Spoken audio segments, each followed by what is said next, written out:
గత ప్రభుత్వ హయాంలో చేసిన కర్మల ఫలం వైసీపీ ముఖ్య నేతలను వెంటాడుతోంది. ఇక రాష్ట్రంలో ఘోర పరాజయం అనంతరం తెదేపా గత ప్రభుత్వ నేతలతో అంటగాకిన ప్రభుత్వ అధికారుల ప్రక్షాళనలో నిమగ్నమై ఉంది. ఇంకా అడ్డగోలుగా జరిగిన కుంభకోణాల వరకు వెళ్లలేదు. ఇక వైసీపీ చోటా నేతల నుండి అగ్రనాయకత్వం వరకు ప్రతిపక్ష పార్టీల నేతలపై కార్యాలయాలపై చేసిన దాడులకు అంతే లేదు. శాంతియుతంగా ధర్నా చేస్తున్న అమరావతి ఉద్యమకారులపై చేసిన దమనకాండను వివరించడానికి మాటలు చాలవు. ఇందులో సీసీ కెమెరా సాక్ష్యాలతో సహా దొరికిపోయిన దాడులు, దౌర్జన్యాల కేసులను మాత్రమే కూటమి ప్రభుత్వం స్టార్టర్ గా తీసుకుంది. ఇందులో ప్రధానంగా వచ్చేవి పిన్నెల్లి అరాచకాలు, చంద్రబాబు ఇంటిపై దాడి, తెదేపా కేంద్ర కార్యాలయంపై దాడి, గన్నవరం పార్టీ ఆఫీస్ పై జరిపిన దాడి ప్రముఖంగా ఉన్నాయి. ఇక ఇప్పటికే మాచర్ల సంఘటనలో మాజీ ఎమ్మెల్యే పిన్నెల్లి నెల్లూరు జైలులో ఉన్నారు. వారి సోదరులు ఇంకా పరారీలోనే ఉన్నారు. తెదేపా కార్యాలయంపై జరిగిన దాడి కేసులో ఇప్పటికే కొంతమంది అరెస్టులు జరిగాయి. ఈ కేసులోనే తమను అరెస్టు చేస్తారేమో అన్న భయంతో వైసీపీ ముఖ్య నేతలు అంతా కోర్టులను ముందస్తు బెయిల్ కోసం ఆశ్రయిస్తున్నారు.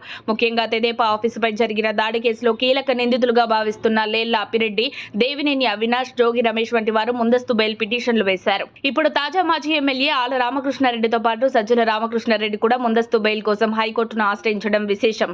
ఇప్పటి వరకు సజ్జల పేరు కానీ ఈ కేసులు కానీ బయటకు రాలేదు. తెదేపా ఆఫీసుపై దాడి ఘటనలో సిట్ ద్వారా విచారణ జరుగుతోంది. ఆ సిట్ విచారణలో టీడీపీ ఆఫీసుపై దాడికి ప్లాన్ సజ్జల దగ్గర నుంచే ప్రారంభమైందనే వార్తలు గుప్పమన్నాయి. ఆయనే సూత్రధారిగా పార్టీ ముఖ్య నేతలకు దిశానిర్దేశం చేశారని, సజ్జల కనుసన్నల్లోనే ఈ దాడి జరిగిందని, పోలీసులు ఎవరో ఆ వైపునకు వెళ్లకుండా ఆయనే నియంత్రించారని సిట్ విచారణలో తేలిందంటున్నారు. ఇప్పటికే ఈ కేసులో లేళ్ల అప్పిరెడ్డికి ముందస్తు బెయిల్ ఇచ్చేందుకు హైకోర్టు నిరాకరించింది. ఇక సజ్జలకు ఎవరు ఆదేశించారో అనే విషయంలో అంతర్గత విచారణ మొదలైంది. ఇది అధినేత వైఎస్ జగన్ గుమ్మం వరకు వెళ్లే అవకాశం లేకపోలేదు. ఇప్పటికే అనేక కేసులలో బెయిల్ మీద ఉన్న వైఎస్ జగన్ ఈ కేసులో కూడా ముందస్తు బెయిల్ కు వెళ్తారేమో అన్న గుసగుసలు వినిపిస్తున్నాయి. నిజానికి ముఖ్య అనుమానిత నేతలందరూ పరారీలో ఉన్నారు. వారి అరెస్టులు జరిగి విచారణ జరిగితే వైఎస్ జగన్ పాత్ర ఈ కేసులో ఎంతవరకు ఉందనే విషయం తేలనుంది. అంతవరకు వేచి చూద్దాం.